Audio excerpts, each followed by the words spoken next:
Aku berdiri di dermaga dengan koper di samping, merasakan garam di udara seperti lapisan tipis yang menempel pada kulit.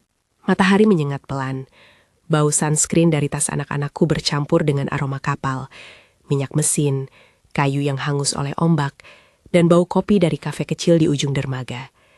Di kejauhan, tawa Julia dan Matteo bergabung dengan suara burung camar. Semua terlihat begitu biasa, seperti adegan yang sudah kubayangkan selama berbulan-bulan. Kami akan berlayar bersama, 4 generasi, liburan yang sudah lama direncanakan, waktuku bersama cucu-cucuku yang selalu kutunggu.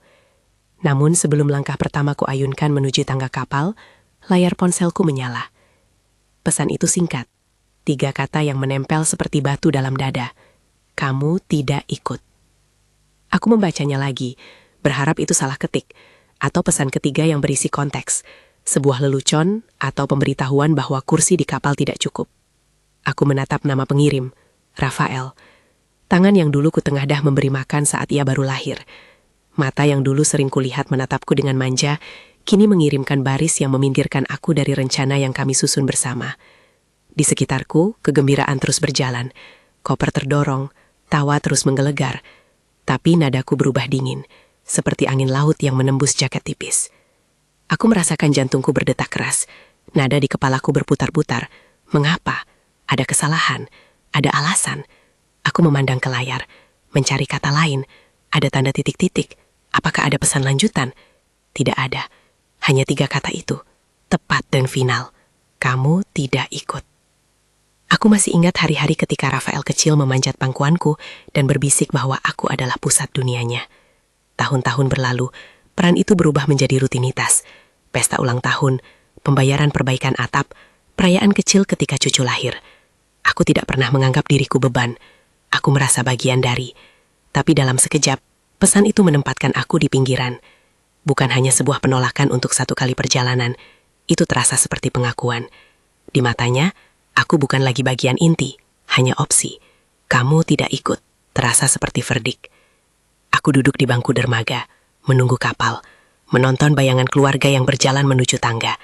Mata cucuku masih memantulkan sinar tanpa curiga. Mereka bermain, menarik lengan menantu perempuan, tertawa. Aku membiarkan air mata datang, tetapi tidak banyak orang melihat. Aku tidak menangis keras di depan mereka. Ada sesuatu yang lebih dalam dari kesedihan, sebuah kebekuan yang menuntunku pulang. Di sepanjang perjalanan pulang, aku membaca pesan itu berulang-ulang. Setiap kali membaca, ada detail yang muncul dari ingatan. Undangan yang dianulir, komentar ringan saat aku membahas uang untuk perbaikan, lelucon tentang ibu yang selalu ada jika butuh, dan ekspresi yang sama di wajah mereka ketika membahas rencana bersama, seolah aku selalu berada di pinggir panggung. Ini bukan hanya soal kapal. Ini mengenai apa yang selama ini aku pikirkan sebagai keluarga. Begitu sampai di rumah yang selama puluhan tahun menjadi titik temu keluarga, jendela-jendela menampung ingatan. Foto pernikahan dengan latar belakang pohon zaitun, lukisan kecil yang kubuat dulu, sepatu kecil yang tertinggal di bawah meja. Aku berjalan seperti orang dalam kabut, menuju lemari di ruang kerjaku, tempat yang hampir tak pernah kupisahkan. Laci pertama berisi kwitansi, surat-surat kecil, tapi di laci kedua ada map tua, tebal oleh waktu, bertuliskan akta dengan tinta yang pudar. Saat tanganku menyentuh kertas itu, sepertinya waktu berhenti. Namaku tercetak di halaman depan. Huruf-hurufnya resmi, garang, tak ada ruang untuk keraguan. Rumah yang selama ini kusebut milik keluarga, ternyata secara legal adalah milikku, tercatat atas namaku. Selama ini aku kira kepemilikan itu membuatku aman. Justru itu menjadi titik di mana batas-batas tersembunyi memperlihatkan dirinya. Ada rasa aneh bercampur, lega, karena bukti itu mengkonfirmasi bahwa aku tidak bergantung pada belas kasih siapapun, dan sekaligus marah karena merasa dimanfaatkan. Pertanyaan mengular, mengapa tidak ada yang pernah mengatakannya dengan jujur? Mengapa tidak pernah ada percakapan tentang keinginan dan rencana hidupku sendiri? Serangkaian pilihan, membiarkan rumah tetap menjadi sandaran emosional bagi anak-anakku, atau menggunakan hak yang ada untuk menegaskan batas, berdesak dalam pikiran. Keputusan pertama adalah mencari nasihat. Aku menelpon Dr. Marcelo, pengacara yang pernah menolongku mengurusi wasiat kakakku beberapa tahun lalu. Aku mengingat ketegasan dan kelembutannya saat itu. Aku tidak ingin menyamaratakannya menjadi urusan hukum yang berbahaya. Aku ingin informasi yang jelas, apa yang bisa kulakukan, apa risikonya, dan terutama, bagaimana melindungi martabat semua orang dalam proses ini. Saya tidak ingin merusak hubungan, kataku setengah berbisik saat telepon tersambung. Suara Marcelo seperti biasa tenang. Ia menjelaskan dengan bahasa sederhana bahwa jika akta ada atas namaku, secara teknis aku memiliki hak untuk melakukan transaksi, termasuk menjual.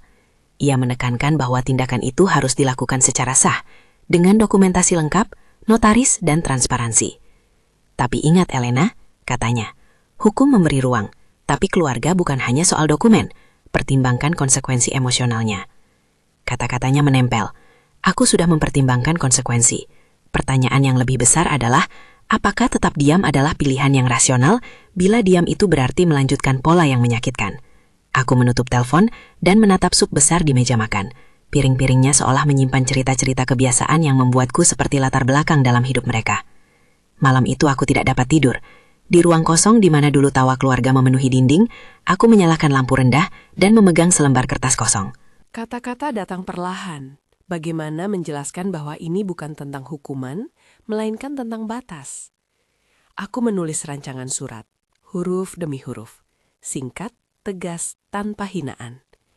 Anakku, ini tentang hidupku, tulisku. Aku ingin mereka tahu bahwa tindakan apapun yang akan kuambil bukan karena dendam, tetapi karena kebutuhan untuk menjaga harga diri yang telah terkikis. Surat itu akan kuletakkan di meja esok pagi. Keesokan hari aku menemui Teresa, agen properti yang sudah kukenal bertahun-tahun. Teman lama yang tahu nilai rumah ini bukan hanya dalam meter persegi, tapi dalam cerita. Teresa datang membawa kopi dan senyum setengah prihatin. "Kau yakin, Elena?" tanyanya, ketika kubuka map akta di meja makan. Ia paham, aku tahu. Ia menyarankanku untuk menilai propertinya.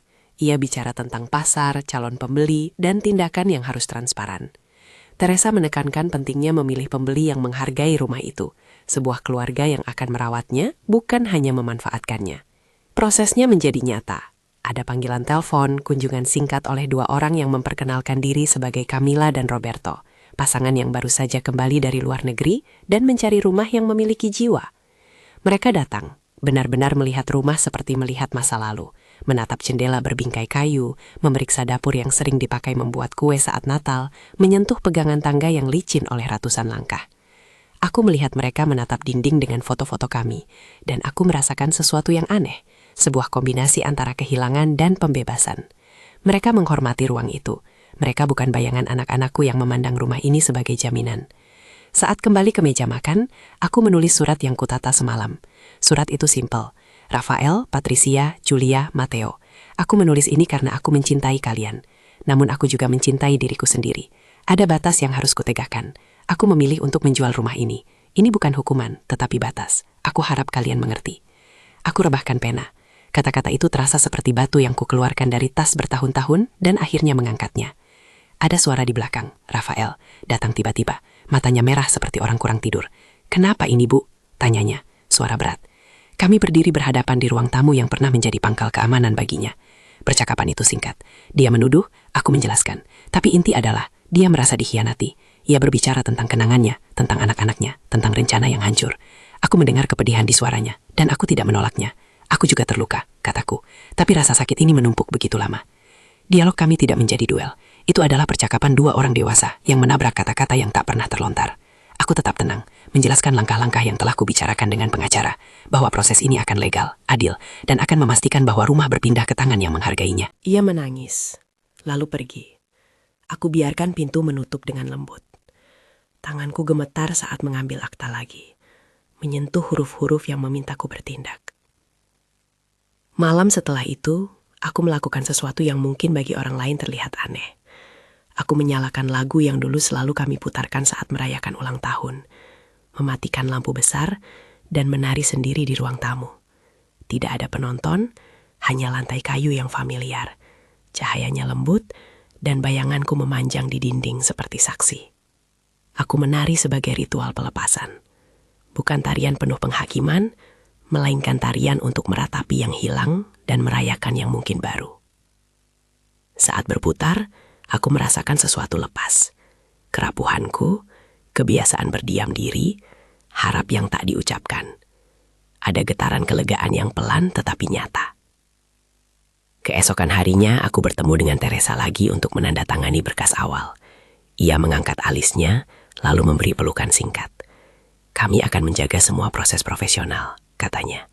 Kita akan menulis surat yang sopan untuk mereka. Akan kubantu memilih pembeli yang pas.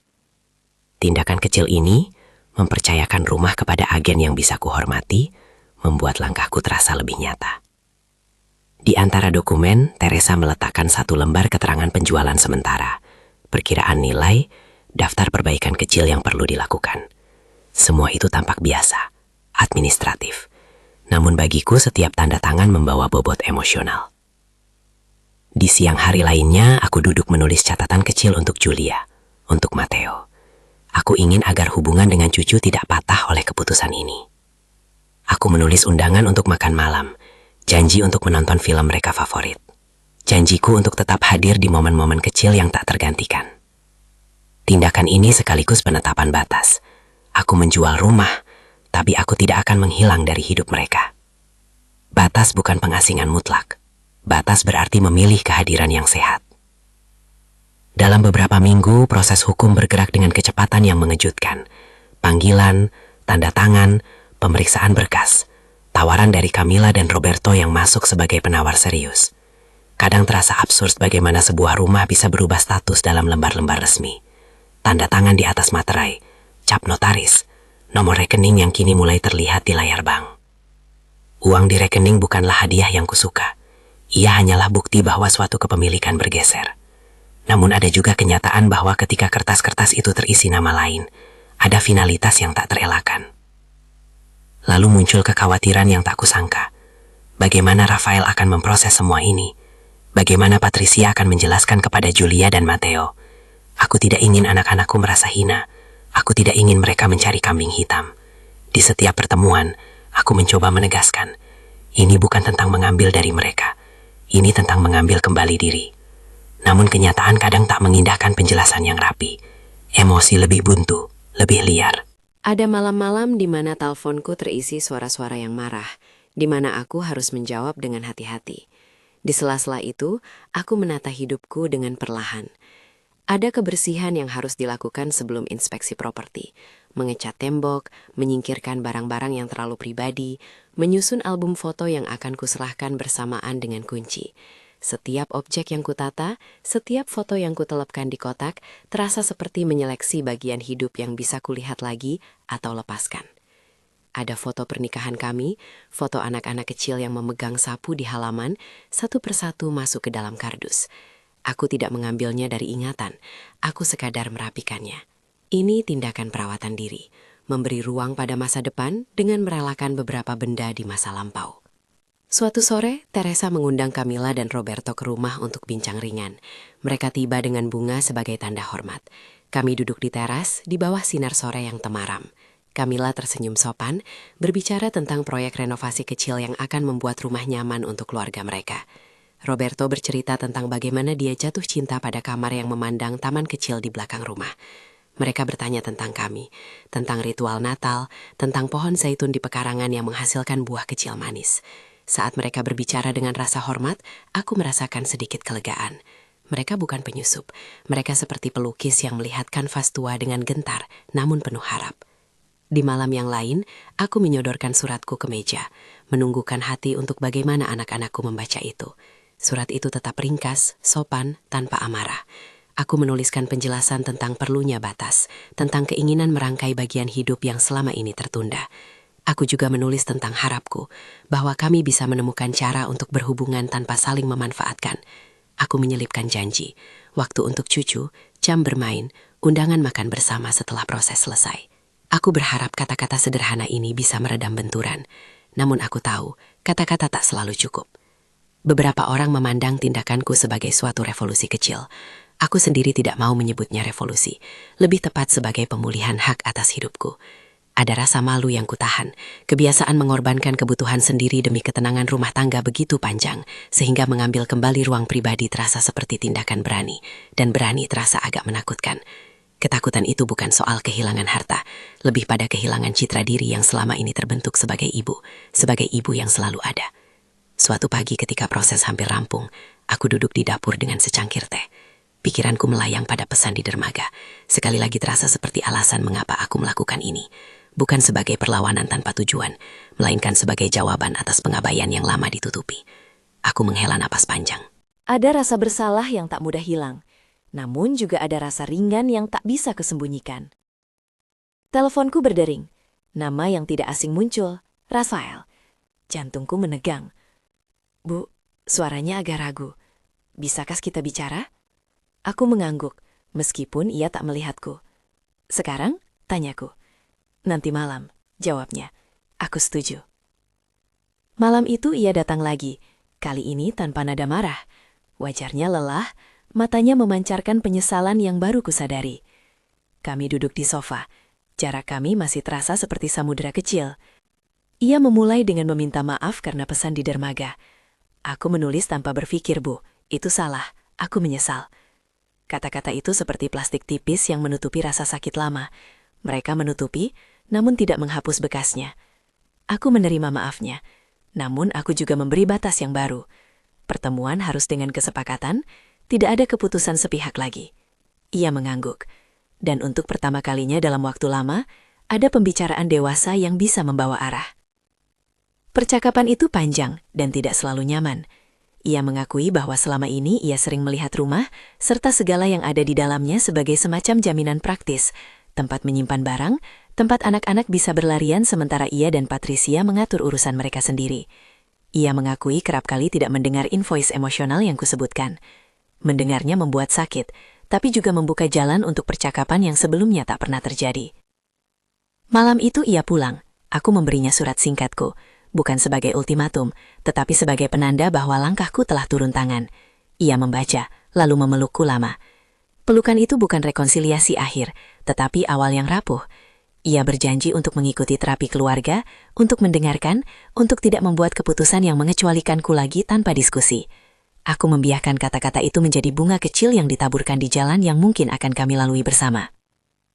Beberapa minggu setelah itu, tawaran dari Camilla dan Roberto disetujui.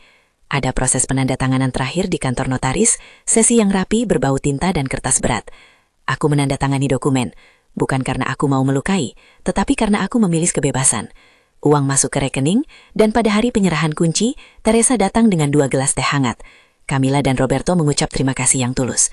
Mereka menerima kunci dengan penghormatan yang nyata, dan sebelum meninggalkan rumah untuk pertama kali sebagai pemilik baru, mereka berjanji akan menanam lagi pohon zaitun di pekarangan. Aku berdiri di ambang pintu ketika mereka pergi, memegang kotak kecil berisi beberapa foto dan barang yang kupisahkan. Angin membawa bau garam yang dulu kujumpai di dermaga, tetapi kali ini rasanya lain, seperti napas baru yang mengambil alih. Aku meletakkan surat itu di meja, di ruang yang kini kosong dari jejak perabotan lama. Ada rasa kehilangan yang lembut, namun juga kelegaan yang tidak malu. Ini bukan akhir. Ini langkah pertama menuju sesuatu yang lain. Ketika kunci terakhir berpindah, aku menutup pintu perlahan. Tidak ada sorakan kemenangan, tidak pula penghakiman. Hanya penegasan. Aku bukan sekedar peran yang ada untuk dipakai. Aku memilih kebebasan. Dan kebebasan itu memerlukan ruang untuk bernafas. Di ambang malam, aku menatap kota kecil yang mulai meredup lampunya, memegang akta yang kini sudah menjadi bagian dari sejarah pribadi. Di meja, aku menaruh surat yang telah kutulis untuk keluargaku, memastikan isinya sederhana, penuh cinta dan batas. Aku menyalakan musik yang lembut, lalu menari sendiri lagi. Bukan sebagai tindakan akhir, melainkan sebagai ritual penutup untuk bab yang lama. Ketika langkahku melambat, ada bisik kecil di hati. Ini akan sulit untuk semua orang, termasuk aku. Tetapi aku tahu satu hal. Tindakan ini membawaku kembali pada diri sendiri. Pintu terkunci. Di depan jendela, bayangan rumahmu yang lama mulai kehilangan wujudnya di malam hari. Dan aku, yang sejak lama menjadi pelindung ruang itu, menyadari sesuatu yang penting. Aku bukan lagi bagian dari panggung itu. Aku adalah pemeran utama dalam hidupku sendiri. Langkah-langkah berikutnya akan membawa aku ke tempat yang tak kuharapkan, ke kota jauh, ke kanvas kosong, ke kelas lukis yang menunggu untuk membuka sisi diri yang tertidur. Namun perjalanan itu belum tiba. Untuk sekarang, aku duduk di kursi ruang tamu, menatap suratku dan menunggu pesan. Bukan pesan yang mengucilkan, tetapi sinyal bahwa jalan baru ini akan membawa perubahan yang saling menghormati. Jika cerita ini menyentuh sesuatu dalam diri Anda, subscribe dan tulis dari kota mana Anda menonton. Saya ingin tahu siapa yang menemani cerita ini dari kejauhan. Malam itu, aku menerima panggilan dari Rafael sekali lagi. Suaranya lebih tenang. Ia ingin menata pertemuan untuk bincang keluarga, terbuka dan jujur. Aku menyetujui namun menegaskan batas. Pembicaraan harus dengan mediator, tidak ada keputusan sepihak. Ia setuju. Aku menaruh telepon, menatap tumpukan kardus yang belum aku pindahkan, dan memikirkan langkah berikutnya. Perjalanan putih yang belum aku buat rencana namun perlahan kian menarik perhatianku. Ada rasa takut akan kesendirian di depan, tetapi di baliknya ada rasa penasaran yang mengundang. Apa yang akan kulihat jika aku mengizinkan diriku pergi jauh dari rutinitas lama? Di dalam kepala, aku memvisualisasikan Paris. Cahaya hujan lembut, kafe kecil, cat minyak yang bau minyak dan damar. Gambar itu datang sebagai angan, bukan pelarian. Di situ ada kemungkinan untuk membangun ulang, bukan hanya ruang, tetapi cara memandang diri sendiri. Namun semua itu masih berupa titik di horizon. Keputusan nyata masih harus dilakukan di ruang nyata. Dokumen yang akan kuarsipkan, surat yang sudah kuberikan, janji-janji yang mulai tersusun di antara kami. Malam semakin larut. Aku menatap lampu jalan di luar yang berpendar lembut. Di meja, surat itu menunggu pembacaannya lagi. Di dalam, aku menunggu napas baru. Ada banyak yang belum selesai. Percakapan yang harus berlangsung, emosi yang perlu diselesaikan, terapi yang baru dimulai, dan entah kapan pertemuan di pameran seni yang belum kujangkau. Namun satu hal jelas, pesan itu di dermaga bukan sekedar penolakan. Ia adalah pemicu yang merobek tirai dan memperlihatkan ruang kosong yang harus kupenuhi sendiri. Aku menghela napas, menutup lampu, dan membiarkan malam menenangkan. Di antara keremangan, aku merasakan besok membawa sesuatu yang belum aku punya kata untuk menyebutnya. Kebebasan, mungkin, atau awal baru. Pagi keberangkatan ke Paris cerah, tapi dadaku berat dan ringan sekaligus. Maria datang lebih awal dengan tas berisi roti panggang dan segelas kopi panas. Wajahnya cemas, tangan yang dulu sering kupanggul saat kami masih muda, kini menggenggam tanganku seperti sahabat yang menahan pergi. "Pergilah Lena," katanya, memanggilku dengan nama kecil yang hanya dia pakai. Bukan lari, tapi ambil napas. Kita semua butuh itu. Aku mencium pipinya, lalu memeluk Teresa yang ikut mengantar. Mereka berdua meyakinkanku bahwa keputusan ini bukan egois, melainkan perbaikan yang sudah lama tertunda. Di bandara, aku berdiri menatap papan keberangkatan. Tas kecil di sampingnya terasa ringan, seperti janji yang kuselipkan. Cat minyak, palet kecil, beberapa kanvas bekas. Aku terkejut sendiri betapa bersemangatnya jari-jariku ketika menyentuh tiang kuas yang kubawa sejak muda. Mereka masih ingat bagaimana menari di atas kanvas. Saat pesawat mengudara, aku menutup mata dan membiarkan kota kecilku mengecil, bersama rasa takut dan ketegaran yang menetap di dada. Paris menyambutku dengan hujan ringan, aroma kopi pekat yang menyusup lewat celah kafe, dan suara roda troli yang beradu lembut di batu paving. Aku menyewa kamar kecil di latar lemarai, bilik yang jendela kecilnya menghadap gang sempit, di mana gerimis membuat lampu jalan berkilau seperti kancing emas pada pakaian tua kota itu. Di pagi pertama, aku berjalan tanpa peta, hanya mengikuti rasa penasaran, mencari toko cat, toko kuas, dan kafe tempat seniman lokal biasa ngumpul. Hari pertama kelas lukis terasa aneh sekaligus menghangatkan. Ruang itu berbau damar dan kopi, meja-meja dipenuhi kanvas dalam berbagai ukuran, celengan cat yang sudah kering, dan tumpukan majalah seni.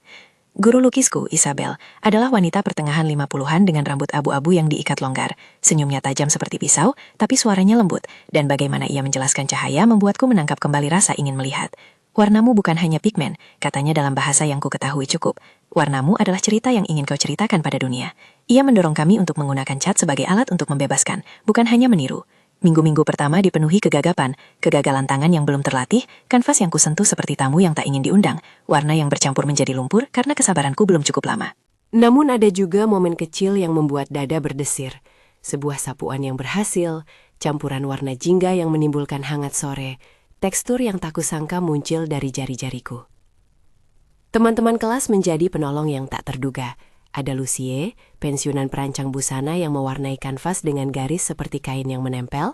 Ada Marco, pemuda Italia yang selalu membawa roti pastry dan cerita panjang tentang kampung halamannya, dan ada Maja, seorang jurnalis Polandia yang mengajakku minum teh sampai larut, membicarakan seni dan pengalaman hidup. Kami membentuk semacam komune kecil, sesi pagi di studio, siang di kafe yang sama, sore meninjau karya kami sambil berbagi roti. Mereka bukan pengganti keluarga, tapi cara yang lembut untuk diingatkan bahwa ada jaringan lain selain rumah lama yang kini telah kulepaskan. Aku mulai menjual beberapa lukisan kecil di pasar seni lokal, bukan dengan maksud mengumpulkan harta, melainkan untuk menguji nilai eksternal dari yang kubuat. Ketika seorang wanita muda membeli lukisan kecil berukuran 30x40 yang kuberi judul Sore di Dermaga, aku merasakan getir dan kebanggaan yang aneh sekaligus. Lukisan itu membawa potongan kehidupanku, dan kini kehidupan itu berpindah ke rumah orang lain yang akan menatapnya setiap pagi. Di sela-sela kelas, aku menulis catatan pendek untuk keluarga. Bukan pemberitahuan, tetapi sekedar pengingat bahwa aku baik-baik saja. Rafael membalas beberapa pesan dengan singkat, kadang hangat, kadang canggung. Ia mengabarkan bahwa terapi berjalan, bahwa dia mulai memahami bagaimana ia terbiasa melihatku sebagai dasar, bukan sebagai rekan. Patricia mengirim video singkat Julia yang menggambar bunga, wajahnya polos menatap kamera. Pesan-pesan itu membuat dadaku menghangat, namun aku tetap sadar, jarak fisik memberi uang bagi perubahan, dan perubahan membutuhkan waktu. Suatu malam, Isabel mengundang murid-murid untuk mengikuti pameran kelompok di galeri kecil dekat Seine. Ini bukan Louvre, katanya sambil tertawa, tetapi tempat di mana orang bisa melihat hatimu melalui warna. Aku menunda ragu-ragu, lalu mendaftar. Persiapan membuatku sibuk, memilih karya, framing sederhana, menulis keterangan pameran singkat. Ada rasa gugup yang berbeda dari gugup waktu masih muda, bukan sekedar ingin diterima, tetapi ingin tahu apakah yang kusimpan di dalam bisa mengerahkan orang lain. Malam pembukaan pameran itu dingin, lampu-lampu galeri memantulkan kilau pada kaca, dan ruangan dipenuhi suara berbisik serta napas orang yang menilai. Lukisan-lukisan berjajar seperti deretan rahasia yang siap dibuka. Aku berdiri di sudut, tangan meremas gelas anggur kecil, menunggu campur aduk perasaan. Tiba-tiba, aku melihat sosok yang kukenal dari jauh, Rafael. Ia berdiri agak jauh, memeluk jasnya dengan raut wajah yang tak kuharapkan. Gugup, takut, tetapi jelas datang untuk melihat. Melihatnya di Paris, di tengah pameran yang kumiliki bagian kecilnya, menimbulkan perasaan yang tak mudah kuternakan. Ia berjalan mendekat. Langkahnya hening seperti mencoba tidak merobek lembaran yang baru aku terbitkan. Kami berdiri berhadapan di depan salah satu karyaku, lukisan lanskap kecil. Sapuan warna yang menggambarkan garis pantai yang kabur. Cahaya yang remang namun tidak menyerah. "Kau, ini indah," katanya. Suaranya pecah. Aku tidak tahu harus berkata apa. Aku menatapnya. Rambutnya mulai memutih di pelipis. Ada guratan kelelahan di wajah yang dulu ku kenal. Ia menaruh tangan di saku jaketnya, lalu mengeluarkan selembar kertas kecil. Sebuah tiket pulang pergi ke Italia. Tepat pada musim gugur. "Aku ingin kau pergi," katanya singkat. Kami ingin memperbaiki banyak hal, tapi aku juga ingin engkau melihat hasil dari kerja kerasmu. Ini bukan ganti untuk apa-apa, Bu. Ini hanya hadiah untuk seni yang kau lakukan. Kata-katanya mengalir tergagap. Aku terkejut. Hadiah yang tak terduga. Datang dari tangan yang sama yang beberapa bulan lalu mengirim pesan yang membuatku terpental. Ada banyak yang tidak kuucap. Aku menerima tiket itu ke dalam tangan. Berat kertas itu terasa seperti tanggung jawab dan harapan sekaligus. "Terima kasih," kataku akhirnya. "Tapi jangan menilai semuanya dari satu kebaikan. Proses itu masih berlangsung." Rafael mengangguk, memandang mata saya. "Aku tahu," jawabnya. "Terapi tidak instan. Aku tidak berharap itu. Aku ingin menunjukkan bahwa aku mencoba melakukan bagianku." Kami berbicara lama di galeri, tentang kebiasaan lama, tentang rasa bersalah, tentang ketakutan kehilangan yang membuatnya mengambil jalan pintas dengan menyingkirkan aku dari rencana. Ia menangis di beberapa bagian percakapan, bukan sekedar permintaan maaf yang diucapkan, melainkan pengakuan tentang pola yang sulit diruntuhkan. Ia bercerita tentang mimpinya yang terasa hampa ketika ia menyadari rumah yang selama ini dianggap aman bukan ruang untuk dialog yang jujur. Aku mendengarkan, menahan diri dari membela diri secara berlebihan. Ini bukan soal menang atau kalah. Ini soal pertukaran kejujuran. Perjumpaan itu diakhiri dengan pelukan yang lama. Pelukan yang bukan penukaran kata sakti untuk menyembuhkan segala luka, tetapi pengakuan bahwa kami berdua lelah dan ingin mencoba. Ia memperkenalkan aku pada Patricia di acara yang sama. Ia datang sedikit kanggung, membawa senyum yang dibangun dari usaha. Ia meminta maaf atas komentar-komentar yang pernah mengesampingkan perasaanku. dan menjelaskan bahwa terapi telah membuka mata mereka berdua pada pola-pola yang selama ini melukai kami. Mereka tidak sempurna. Mereka berusaha. Pulang dari Paris pada akhir musim dingin, aku membawa setumpuk sketsa, beberapa lukisan yang dicintai, dan kepercayaan diri yang berkembang pelan. Di bandara, aku menerima panggilan dari Teresa. Rumah telah rapi. Penggantian kunci telah dilakukan sesuai prosedur. Camilla dan Roberto mengirim pesan singkat berterima kasih, dan berharap rumah itu membawa berkah buat mereka. Aku tersenyum sendiri mendengar itu. Ada kenyamanan melihat rumah dirawat oleh mereka yang menghargainya. Pertemuan keluarga setelah kembaliku terasa berbeda dari dulu. Lebih terukur, lebih dipersiapkan. Rafael dan Patricia datang bersama terapis keluarga kami, seorang wanita bernama Anna, yang suaranya tenang dan logis. Sesi itu bukan panggung penghakiman.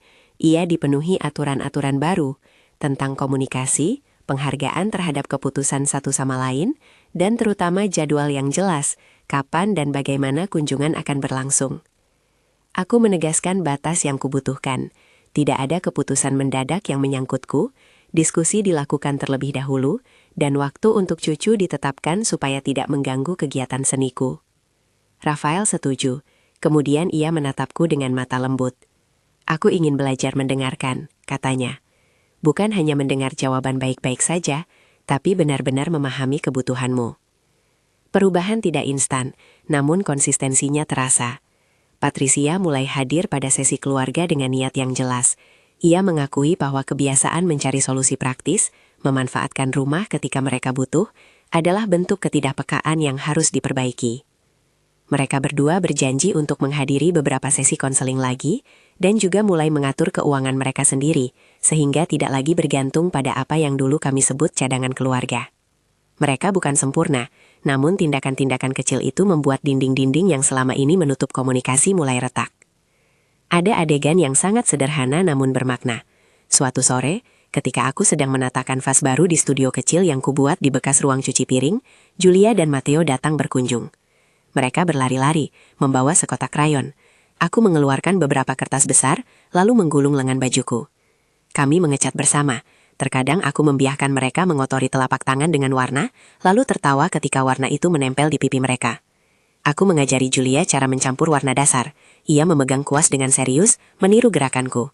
Momen itu sederhana, tawa anak-anak, bau cat, dan rasa hangat ketika mereka memelukku sebelum pulang. Aku menyadari bahwa hubungan kami bukan tentang rumah yang tersedia setiap saat, tetapi keberadaan yang kualitas ketika kami bersama. Beberapa bulan berlalu, dan Rafael menelpon tak jarang dengan pertanyaan-pertanyaan kecil namun tulus. Bagaimana proses pameran berikutnya? Apakah aku butuh bahan? Bisakah ia datang menemani cucu suatu akhir pekan? Kami berlatih komunikasi itu. Kadang ada kekacauan, kadang mundur, namun ada kemajuan. Patricia mengirim pesan berisi foto hasil kerja Julia di sekolah, gambar kue ulang tahun yang penuh warna, dan ucapan terima kasih karena aku panggil mereka untuk makan malam beberapa minggu lalu. Ada kelegaan kecil menetes di hatiku, meskipun aku juga terus menjaga diri agar tidak kembali ke pola lama. Pada musim gugur berikutnya, Rafael membuat kejutan yang tidak mudah dirancang. Ia menepati janji untuk ikut menonton pameranku di galeri kecil lain. Kali ini sebuah retrospeksi kecil yang menyertakan beberapa temanku dari kelas. Ia datang membawa seikat bunga matahari, lambang hangat yang selalu mengingatkanku pada musim panen di rumah. Setelah pameran, ia mengeluarkan sebuah amplop dan menyerahkannya. Di dalamnya ada undangan untuk menghadiri sebuah program residensi singkat di sebuah villa kecil di Italia.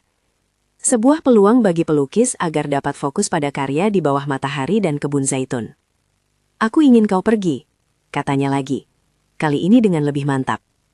Ini bukan semata-mata hadiah yang menutup dosa. Ini adalah investasi kecil yang kulakukan untuk menghormati karya dan keberhasilanmu. Aku menatapnya lama. Hadiah itu terasa seperti simbol. Pengakuan atas semua usaha yang telah kulakukan untuk diri sendiri, dan selain itu, juga pernyataan bahwa ia ingin berada di belakangku, bukan di depan. Aku menerima undangan itu, bukan sebagai bukti bahwa semua sudah kembali normal, tetapi sebagai bentuk kepercayaan yang baru. Aku menetapkan syarat sederhana. Aku akan pergi, tapi kami harus tetap menjalani terapi, dan pertemuan kami selanjutnya akan tentang dinamika peran yang baru. Ia mengangguk tanpa ragu. Perjalanan ke Italia adalah titik berbeda lagi. Matahari membelah langit. Udara murni seperti dibersihkan. Dan villa itu, dikelilingi kebun zaitun. Terpencil namun ramah, memberikan ruang bagiku untuk bekerja tanpa gangguan. Setiap pagi aku bangun saat fajar, berjalan menuju teras, dan memulai kuas. Hari-hari di sana dipenuhi kerja keras tenang. Sapuan demi sapuan, kopi pagi, jam-jam panjang memperhatikan bayangan yang berubah pada tanah, dan pertemuan singkat dengan pelukis lain yang datang dan pergi seperti angin. Aku merasakan sesuatu seperti kedalaman baru dalam karyaku. Lukisan-lukisan mulai berbicara tentang bukan hanya dermaga, tetapi konsep rumah, batas, dan wajah manusia yang berubah. Di malam-malam tertentu, Rafael mengirim suara rekaman singkat tentang perkembangan keluarganya. Bagaimana ia dan Patricia menyusun jadwal kunjungan yang lebih adil. Bagaimana anak-anak mulai ikut dalam proses pembelajaran emosi sederhana. Nama emosi, cara menyuarakannya dengan hormat. Ia tidak mengklaim kesempurnaan, hanya penetapan yang berulang. Pesan-pesan itu membuat malam-malam yang jauh dari rumah terasa ramah, bukan seperti pintu yang terkunci. Satu pagi, di bawah pohon zaitun, aku menerima panggilan video singkat dari Julia. Wajahnya muncul, pipi merah karena berlari, dan ia menunjukkan lukisan kecil yang dibuatnya di sekolah. Sebuah rumah mungil dengan jendela berwarna biru. "Ini untuk nenek," katanya polos. Mataku berkaca-kaca, tetapi aku menahan untuk tidak larut. Aku menjawab dengan penuh perhatian. "Terima kasih sayang, itu indah. Nenek bangga." Percakapan singkat itu menjadi penguat bahwa ikatan kami bukan sekadar fisik. Kembaliku ke rumah beberapa bulan kemudian, terasa seperti kembali ke tengah jalan yang baru. Ada perubahan kecil namun nyata di ruang bersama. Rak buku yang kini memuat beberapa judul tentang seni, sebuah meja di mana aku menaruh palet, dan yang paling penting, agenda keluarga yang mereka usulkan sebagai bagian dari sistem baru. Kapan kunjungan, siapa yang bertanggung jawab mengantar, dan ruang komunikasi jika sesuatu perlu diubah. Perubahan ini bukan hadiah, itu adalah hasil kerja berkelanjutan yang melibatkan tanggung jawab bersama. Konfrontasi nyata berikutnya terjadi ketika Patricia secara tak sengaja mengatur kunjungan tanpa mengacu pada jadwal yang disepakati.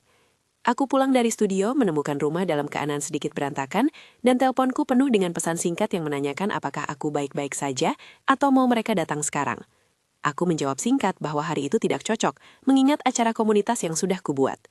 Patricia datang sendiri, ketus namun tampak bingung. "Maaf, aku pikir," ia mulai, namun kutengahi dengan tenang. "Kita sudah bicara tentang ini," kataku. "Bukan soal permintaan maaf yang cepat, ini soal menghormati kesepakatan. Ketika kamu membuat keputusan sendiri, itu merusak ruang yang kusiapkan untuk diriku dan untuk kita." Wajahnya memerah, bukan karena amarah, tetapi karena rasa malu yang jelas. Ia mengakui kesalahannya, dan kami berbicara di teras dengan Anna lewat telepon sebagai mediator. Percakapan itu sulit, ada saling tuduh kecil, ada air mata, tapi juga momen ketika Patricia mengatakan tanpa disuruh bahwa ia ingin belajar bagaimana membuat perencanaan tanpa mengambil hak orang lain. Ia meminta maaf karena kadang merasa terdesak, tuntutan kerja, kebutuhan keluarga, sehingga lupa melihat sisi lain. Dalam beberapa pekan setelah itu, ada perubahan nyata. Patricia mulai mengatur alarm pengingat untuk jadwal kunjungan. Ia membuat daftar hal-hal yang perlu dibawa saat datang, sehingga kehadirannya menjadi lebih terencana. Rafael semakin sering mengirim pesan yang bukan tentang masalah, tetapi tentang lembar yang menanyakan kabar karya terbaru saya. Ini bukan romantisasi. Perubahan masih diwarnai kebingungan, namun ada tekad yang tampak untuk mempertahankan ritme baru. Waktu berlalu dan aku mulai menyusun pameran tunggal yang rencananya akan digelar di sebuah galeri kecil di kota tetangga. Proses itu menuntut dedikasi yang sungguh-sungguh. Aku mengadakan residensi mini sendiri, mengundang beberapa teman lokal untuk bantu kurasi, dan bekerja sampai larut mengoreksi detail yang sebenarnya kecil, tetapi krusial bagi integritas karyaku. Upaya itu berbuah. Pameran itu sukses menurut ukuran kami. Publik terlihat, kolega memberi pujian yang tulus, dan beberapa karya terjual. Lebih dari uang, yang membuatku gembira adalah bahwa karyaku mulai berbicara dengan lebih banyak orang. Mereka melihat sesuatu yang kukerjakan dari pengalaman hidup, bukan sekedar estetika. Klimaks emosional yang paling bermakna datang beberapa bulan kemudian, ketika Rafael mengajak aku untuk perjalanan singkat bersama. Bukan liburan keluarga tradisional, melainkan trip sederhana untuk melihat pameran lain di kota kecil yang bersahaja. Kami berjalan tanpa agenda padat, membiarkan percakapan mengalir. Di sebuah kafe, kami duduk berhadapan, secangkir kopi di tangan, dan aku merasakan cara yang berbeda dalam cara ia memandangku.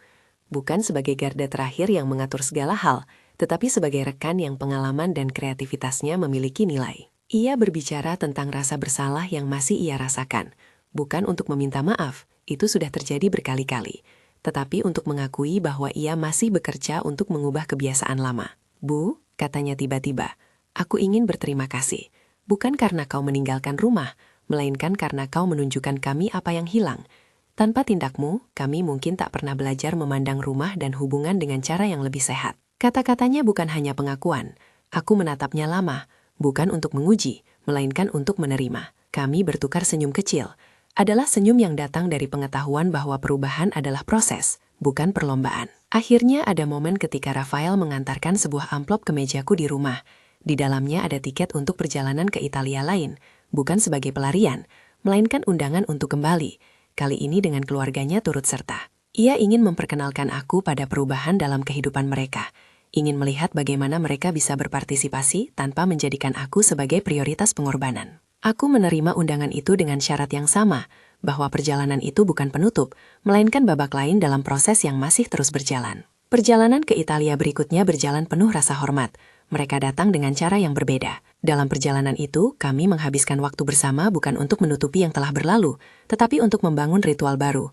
Makan malam tanpa pembicaraan tentang masalah keuangan yang sensitif, jalan santai tanpa permintaan mendadak, dan momen-momen di mana mereka membantu mengangkat kanvasku ke ruang pamer kecil di desa. Pada malam terakhir, Rafael berdiri di balkon villa kecil, menatap laut, lalu kembali padaku. "Terima kasih," katanya, "untuk tetap bertahan. Untuk menunjukkan bahwa cinta juga harus dilindungi oleh batas." Kembali ke rumah, hidupku terasa lebih utuh, bukan karena segalanya telah sempurna, melainkan karena aku tahu batas-batas itu dihargai. Aku menata studio kecilku lebih rapi, menerima tawaran mengajar kelas seni bagi ibu-ibu lokal, dan mulai memikirkan ide pameran tentang ruang yang aman, sebuah serangkaian lukisan yang menelusuri konsep rumah, batas, dan identitas. Ide itu tumbuh dari pengalaman, dari setiap kanvas yang kusentuh selama 2 tahun terakhir. Hubungan dengan cucu-cucu juga berubah. Mereka datang, bermain, dan pulang. Mereka belajar bahwa rumah nenek bukan lagi tempat yang selalu tersedia kapanpun mereka mau menetap, melainkan tempat yang disediakan dengan syarat, kehadiran yang penuh perhatian, bukan semata kenyamanan praktis. Kadang Julia bingung, menanyakan mengapa nenek tidak selalu bisa menginap bersama. Aku menjelaskan bagiannya dengan sederhana, memberinya ruang untuk marah sejenak, lalu menawarkan waktu khusus. Seorang nenek yang mengajari melukis setiap hari Minggu sore. Lambat laun, Julia menerima itu sebagai rutinitas baru yang menyenangkan. Di samping itu, aku terus menanamkan batas pada diriku sendiri, tidak memaksa rekonsiliasi instan, tetap menjaga waktu kerja, dan tidak tergoda untuk mengambil peran yang membuatku lupa pada kesenangan sederhana. Mencampur warna, menatap awan, berjalan di pasar. Hidup baru ini bukanlah kemenangan atas mereka, tetapi sebuah peta ulang yang kupilih untuk diriku sendiri. Beberapa tetangga menanyakan perubahan yang kulakukan. Beberapa mengatakan bahwa mungkin terlalu keras, terlalu formal. Aku mendengarkan, lalu menjawab dengan jujur. Ini bukan hukuman, ini tentang memilih cara untuk hidup yang membuatku utuh. Mereka mengangguk, sebagian mengerti, sebagian tetap ragu. Tidak semua orang harus setuju. Yang penting adalah aku berdiri teguh pada keputusan yang membawa keselamatan emosional. Musim semi berikutnya, aku mengadakan buka studio kecil. Sebuah hari di mana teman-teman, murid, dan beberapa kerabat diundang untuk melihat karya terbaru. Rafael dan Patricia hadir. Mereka datang lebih awal, membantu menata lukisan di dinding, bahkan membawa minuman. Di antara tamu, ada momen ketika Matteo, cucu kecilku, berlari ke kanvas besar dan memberi lukisan itu cap jari kecilnya. Kami tertawa. Itu bukan momen glamur, tetapi simbol bahwa hidup bisa dipenuhi kegembiraan sederhana yang tidak membuatku hilang. Pagi hari setelah acara, Rafael mengajakku berjalan-jalan di taman. Di bawah sinar matahari yang lembut, ia menyerahkan sebuah amplop kecil lagi, sebuah surat singkat. Dalam surat itu, ia menulis bahwa ia dan Patricia telah menutup akun ketergantungan keluarga, menyusun dana darurat sendiri, dan berkomitmen pada 2 kali pertemuan tahunan dengan Ana. Ia menulis pula bahwa mereka ingin berkontribusi pada proyek seni yang kususun, bukan untuk mengendalikan, melainkan untuk membantu jalannya. Kata-katanya jelas. Kami akan mendukung, tidak menguasai. Aku merasakan air mata menitik, bukan karena simpati, tetapi karena lega melihat buah kerja mereka. Perubahan bukan berarti tanpa sakit. Ada malam-malam ketika aku meragukan pilihan ini, memikirkan saat-saat sepi yang lebih pekat dari biasanya. Namun rasa sepi itu berangsur menjadi teman yang mengajakku mengenali hal-hal yang sederhana. Secangkir teh yang bagus, buku yang membuka pikiran, kucing tetangga yang selalu mengintip jendela. Kehidupan yang kukerjakan bukanlah teater besar. Ia adalah kehidupan dari detil kecil yang kucintai. Akhir cerita, atau lebih tepat, bab ini tidak memerlukan simfoni yang hebat. Pada suatu sore, beberapa tahun setelah pesan di dermaga itu datang, aku berdiri di galeriku sendiri, melihat sekelompok anak-anak kecil belajar melukis di sudut. Rafael dan Patricia datang kemudian, memegang tangan Julia dan Matteo. Mereka tidak memegang peran lama, melainkan rekan-rekan yang belajar bagaimana menghargai ruang dan waktu. Kami makan bersama di teras, saling berbagi cerita tanpa tuntutan. Ketika malam turun, Rafael menepuk bahuku, lalu berbisik, "Terima kasih, Bu, untuk tetap jadi dirimu." Aku menoleh, tersenyum, lalu membalas, "Terima kasih juga karena berusaha." Dalam batin, aku tahu hal-hal masih perlu dirawat. Terapi harus dilanjutkan, kebiasaan lama perlu diingatkan, batas perlu ditegakkan kembali pada saat-saat tergoda. Tetapi aku juga melihat bahwa tindakan yang kubuat, tindakan yang berani dan kadang menyakitkan, membuka ruang bagi pertumbuhan mereka dan bagiku. Rumah bukanlah satu-satunya tempat untuk cinta. Cinta juga hidup dalam batas yang jelas, dalam pemberian yang tidak memuaskan, dan dalam kehadiran yang dipilih. Sekarang, ketika aku menutup lampu di studio, menata kuas, dan menaruh kanvas kosong di rak, aku merasakan ketenangan yang bukan semata bebas dari derita, melainkan hasil dari memilih hidup yang kuhargai. Aku bukan lagi sekedar peran yang mudah diandalkan atau fasilitas yang selalu tersedia. Aku adalah Elena, yang pernah berdiri di dermaga dengan pesan yang mengubah segalanya, yang menempuh perjalanan panjang melintasi pameran dan kebun zaitun, yang menulis batas dengan tinta, dan yang kini menikmati pagi sambil memikirkan warna yang akan kubawa ke kanvas esok hari. Jika cerita ini menyentuh sesuatu dalam hidup Anda, membuat Anda bertanya bagaimana sejak kapan Anda mengesampingkan diri sendiri demi kebiasaan, tinggalkan komentar dan beritahu dari kota mana Anda menonton.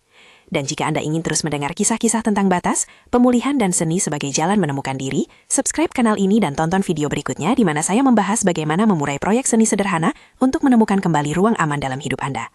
Terima kasih telah menemani langkahku.